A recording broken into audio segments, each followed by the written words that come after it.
Saudara, banjir di Kecamatan Samarinda Seberang, Kota Samarinda, Kalimantan Timur merendam rumah warga hingga setinggi 60 cm.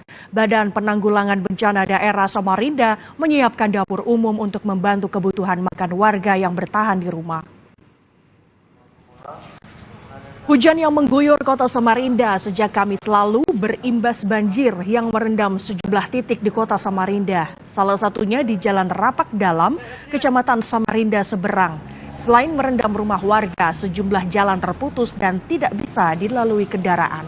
Dari data BPBD Samarinda, sebanyak 2.700 keluarga terdampak banjir. BPBD Samarinda dan sejumlah instansi berkoordinasi untuk membuat dapur umum untuk membantu makan bagi warga.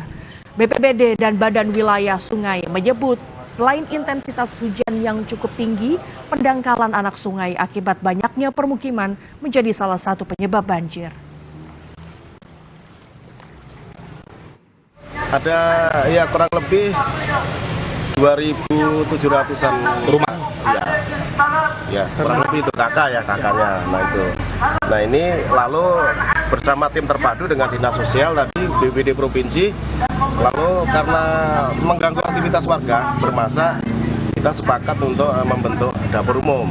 Nah, dapur umum itu tadi sudah kita cek lapangan, ditempatkan di Gang Rukun yang kebetulan itu di wilayah tengah.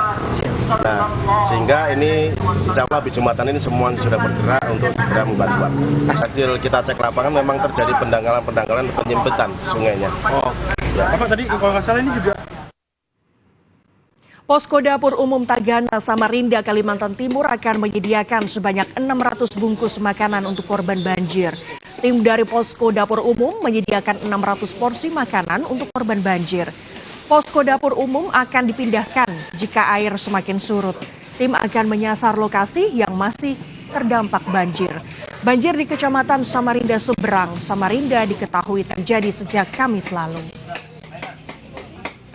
Pagi ini kita memasak 600 bungkus untuk warga yang terdampak banjir yang insya Allah akan direncanakan untuk pendistribusiannya nanti teknisnya diterima oleh RT masing-masing, kemudian didistribusikan ke warga yang terdampak. Untuk mengetahui bagaimana kondisi terkini yang melanda Samarinda, Kalimantan Timur, sudah terhubung dengan jurnalis Kompas TV ada Talitha Nabila yang akan melaporkan langsung di sana. Halo, selamat pagi Talitha. Bagaimana